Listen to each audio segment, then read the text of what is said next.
10 years ago, I was asked to teach my first online class.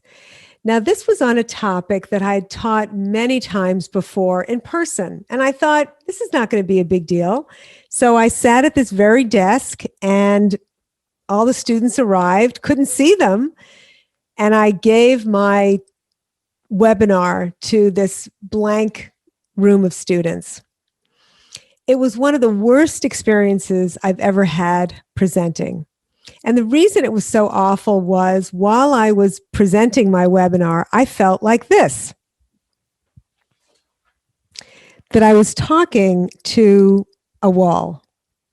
Couldn't see the students, couldn't hear the students, and I just felt I had no connection with my audience at all. Well, the webinar ended.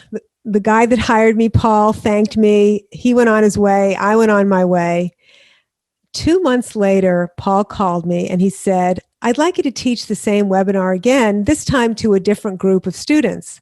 Could not believe he called me again, but I thought, okay, I'll do this. I also thought to myself, I have to figure out a way to make this a better experience, meaning I want to feel more connected with my audience and I want them to feel more connected to me. So I thought back on one of the things I had learned. I'm trained as an actor in one of the acting classes that I took, and it was about what to do if you couldn't see your audience. At that time, we were talking about when you're standing on a stage and the lights are so bright you can't see people sitting in the theater, or when you're doing a video shoot or a still camera shoot where all you've got is the lens of the camera to look into. What do you do? And what I learned then was to put my best friend, Michelle, inside the lens and give my presentation to her. So the second night arrived, I showed up, I gave the class, and the only change I made in the class was I gave my presentation to Michelle. Paul called me back the next day and he said to me, Gigi, it was the same topic, but that second presentation was so much better. What did you do? I didn't tell him. But what that experience taught me is sometimes all it takes is one little tip, one little technique, one little tweak to make the difference between a bad experience and a great experience where the audience feels connected to you and you feel connected to them. So that's what I want you to get out of today is 1, maybe 6, maybe 10 tips and techniques that will make the difference between an okay presentation and a really great one. I'm so glad you're here. I'm Gigi Rosenberg, and I'm a public speaking coach. And I work with companies, I work with CEOs, I work with nonprofit leaders and what I like to call rising stars to help them present to their audience with that sense of connection and also a feeling of authority and authenticity and a sense of ease and of warmth. I'm so glad you're here. Let's get started.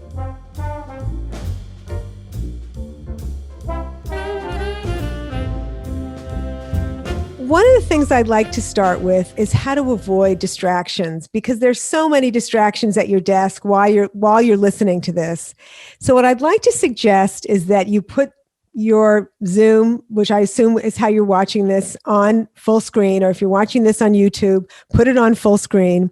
Turn all your other apps off, hide your phone. Studies show that even the sight of our phones is very distracting. I put a sign on my door. I put a blanket under the door. The sign says, stay out, I'm busy.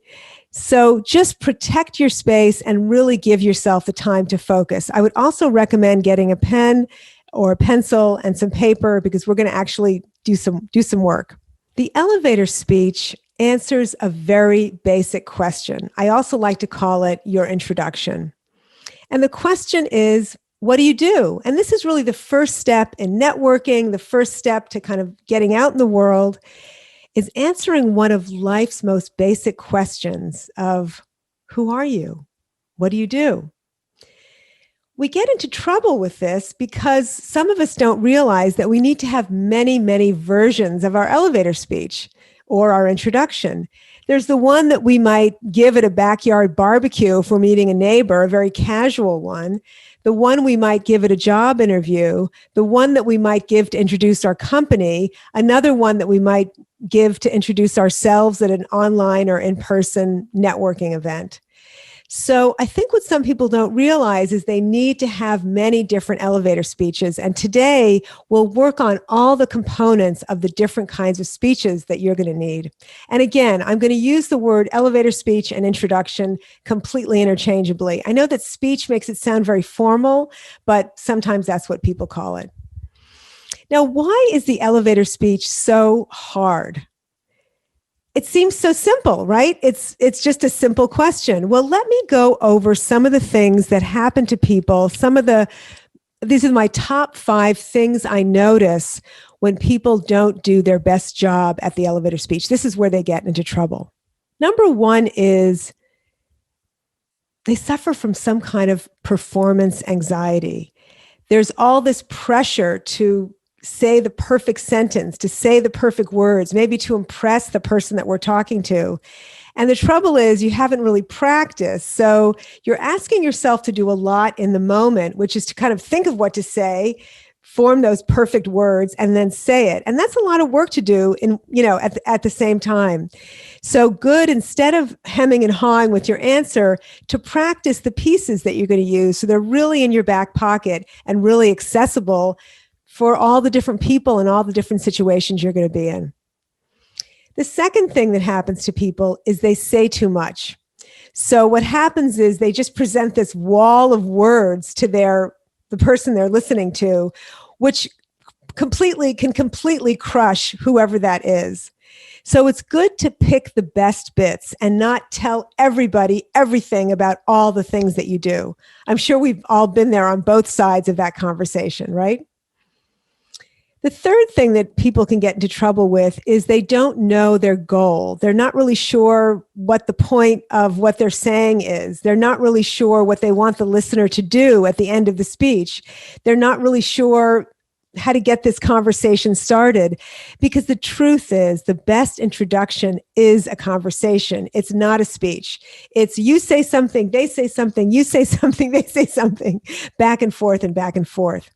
So it's good to know what your goal is. And sometimes the goal may be just asking the other person, oh, what do you do? That may be the way you'll end your introduction. Something that simple. The fourth problem people have is they can forget their listener. So they're not thinking about what they're saying from the listener's point of view. So maybe the listener has a problem that you can solve. What might the listener be interested in? If you're not really tuning into the listener, you could just be giving them way, way too much. It's kind of a version of the one we just talked about. And the fifth problem, which I've already made an allusion to, is you don't have many speeches. So you don't have the one that you can give at the backyard barbecue that's for a casual encounter. You don't have the one that's for the job interview. You don't have the one that introduces your company. So that can be one of the other troubles. So you just really don't know which one you're using. So now let's move on to how to actually put that introduction or elevator speech together. And what I'm going to be using today to walk you through this is a workbook I made. I'm just going to show it to you here, 5 steps to your elevator speech. You can download this from my website, and my website is gigirosenberg.com. And I'm going to put and type on this, and you can see it below, the actual link to go to on my website.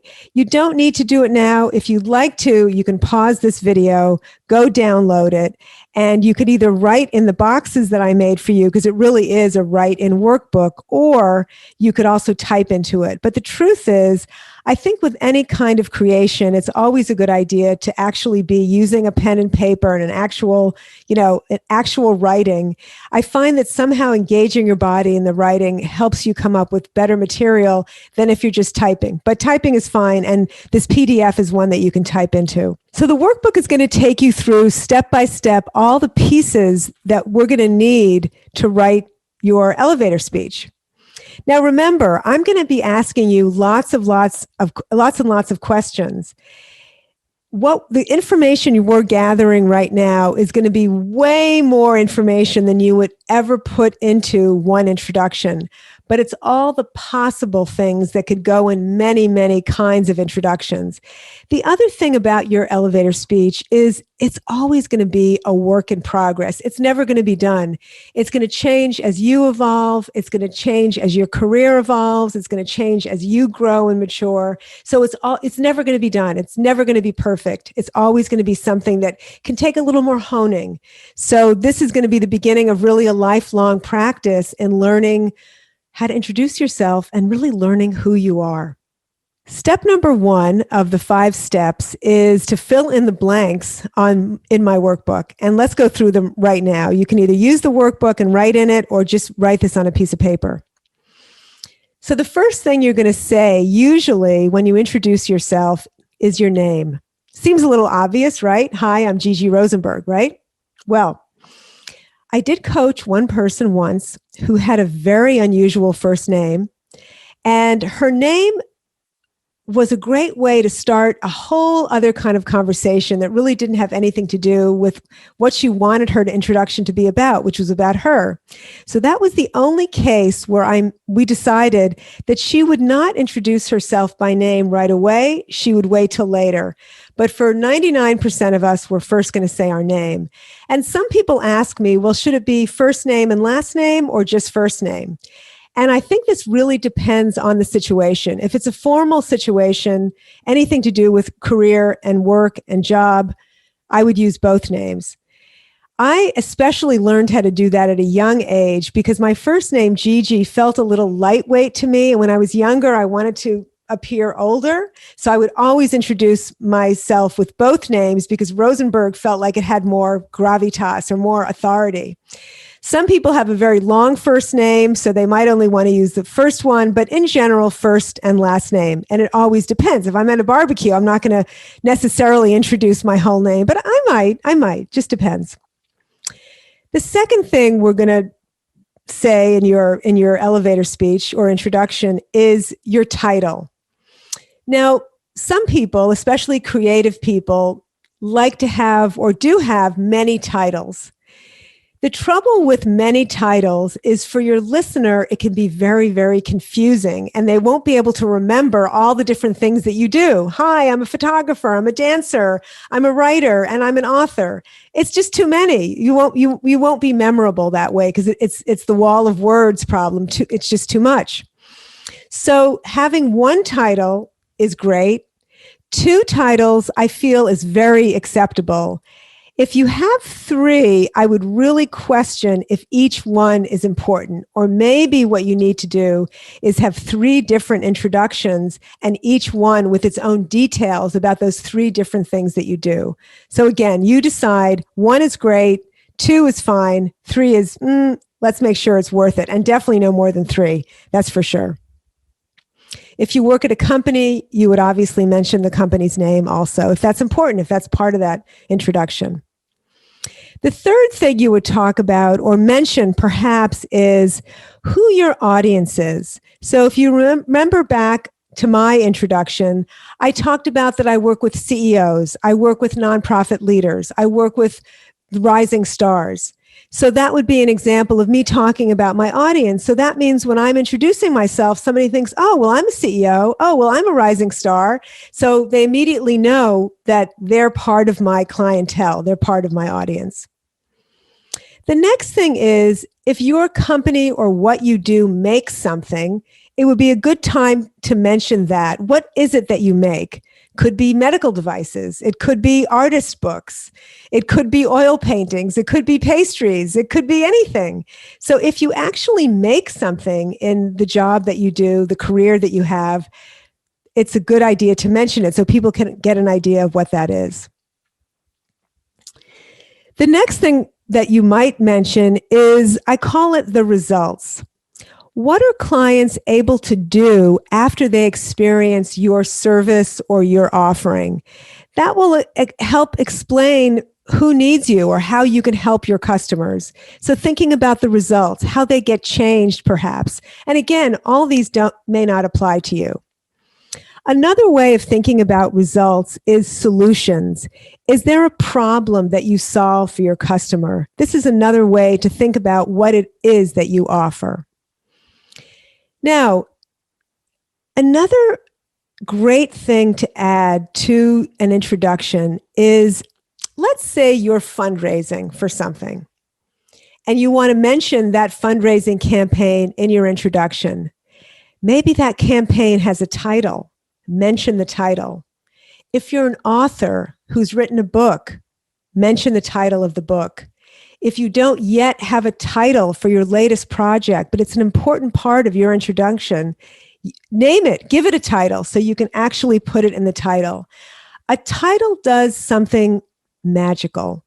What a title does is it helps you feel more confident about your project because, hey, it has a title, right? It has a name. It has its own name. And it also will help it seem more real to the person that you're talking to. So get a title.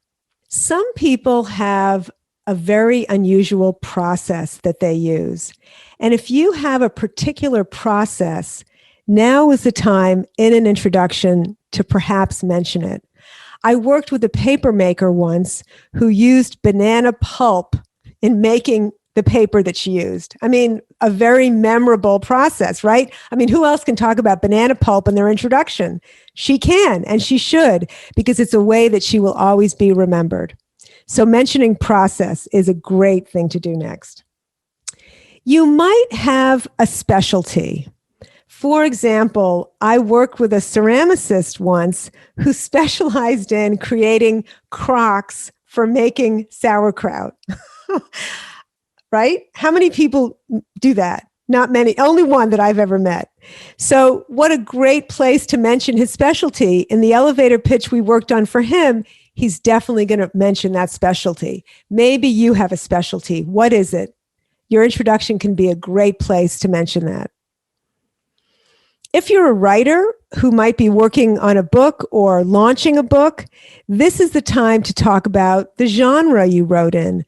Perhaps the character, who's your main character, maybe the setting of the story, maybe what the story is about, what the central conflict is. So this would be a place for writers to add some good meat there to the introduction. If you've received any accolades, let's say you've been written up in the local newspaper or you've won an award. This is the place to mention accolades. And it's not bragging. It's really just stating the facts.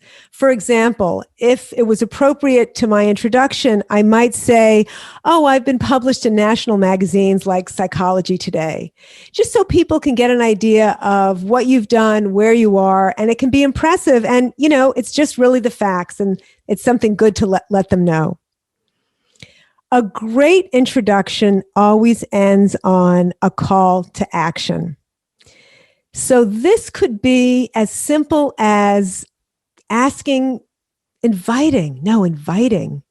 your audience member to perhaps an event you're doing. You might be having a book launch you can invite them to. It could even be as simple as saying, what do you do? It's some ending where you're asking something of your audience person. And the truth is, a good introduction is really just the beginning of a conversation. So now's the time to think of a great question to ask the person that you're talking to. Could be an invitation or could just be a very simple question to continue the conversation. I know I've gone through this very, very quickly, and you can take your time later to fill all these out, but these are the best instructions I can give you right now to flesh this out. But now let's talk about the process that you're going to go through after you fill this out and what you're going to do next. So step 2, after you've created all those, and I realize I kind of stopped numbering them, but they're going to be listed very, very clearly for you. Step 2 is writing the Frankenstein version. And I call it the Frankenstein version just because it's going to be the stiff and stilted version of your introduction. It'll sound a little robotic. When you first start practicing it, it's going to sound like you're reading it because you are reading it. You're going to look over all your answers and you're going to think about, which one of these are the most unique? What's going to set me apart from other people? Then you're going to think about what are the situations where I'm going to be presenting myself, introducing myself. Who am I going to be talking to? Who's my audience? What do they need to hear? What's the point of what I'm saying? And with looking at your content and looking at the point and the purpose and the scenario, you will start writing a very rough Frankenstein version of your introduction. And again, this is the kind of thing you write it, you let it sit overnight, you might let it sit for a week, you'll go back, you'll change it, this is not a kind of a quick thing. It could be a multi-step process. Step number 3 would happen after you've let it sat for a while.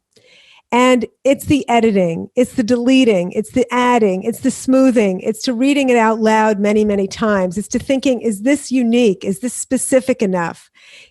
And this again can take many passes, but it's definitely step 3. Step 4 is to go out in the world and start practicing this speech wherever you go.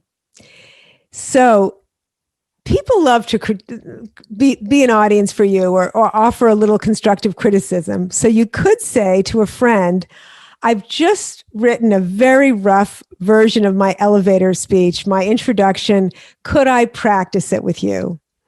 And I find people are very open to this because really what our goal is to write we're talking 60 seconds. We're talking 2 to 4 sentences, not a whole big long thing. You know where to start. First step is usually your name. You know where to end. The end is usually the call to action. And then somewhere in the middle, there's 2 sentences or so that are going to cover the basics, right? So start to practice with your friends, with your colleagues, with a coach, and see what their reaction is. Some great questions to ask them is, where did you feel like you really got it? What was the most exciting thing? Where were things clicking? And then to ask them, where were you unsure? Where were you confused? Where didn't you feel like you really could get what I was talking about? Those are 2 great questions. And step number 5 is the step that's really going to be an ongoing pursuit, an ongoing job you're going to have, which is to continue perfecting that all the time. And sometimes what I find is that I need to go back to the beginning, go through all those steps again. My audience might have changed. Perhaps I'm working on a new project with a new title, and I've got to update that. So many different updates of going back to the beginning again and then refreshing. So with this workbook in hand, this is a great sort of guideline for you to work your way through it. But I've just really talked you through the steps. So even just doing this with pen and paper is a great, great way to start. So thank you for going through that part of my lesson now. What I want to do now is go on to some very simple tips for presenting online. So if you don't need to hear about presenting online, that's fine. What I'm feeling is that we're going to be presenting online for a long, really, we're here. Presenting online is going to be around for a while. And I'm noticing that even people who are good can still take their skills up and be great. And many of us still need to remember all the good basics of presenting online.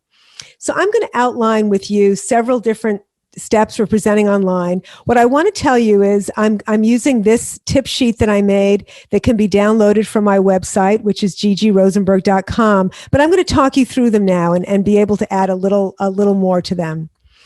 So the first thing that I always recommend in terms of looking your best is you want to raise your computer so that when you are either standing, I'm actually standing now, or sitting at your computer, when you look across at it, you're really looking into the camera lens. That's because that's where your audience's eyes are. So look across at the camera lens and remember when the story I started with at the beginning, how I imagined my friend Michelle sitting in there. If I imagine Michelle sitting in there, it's going to be a lot easier for me to look into the camera lens. So I'm doing that. The other thing that's so important is, and this is still part of how to look your best, is to have some light on your face.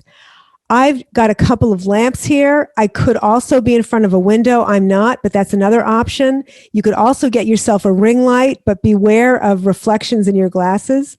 So I find either window light or lamps placed in the right place will put light in my face. You want to avoid having a window or a bright light behind you because it blows out the background and then puts your face in darkness. The third thing is, and will actually make you look better, even though it doesn't have to do with how you look, is to get a microphone. So I'm using a fancy one right now so you can really hear me.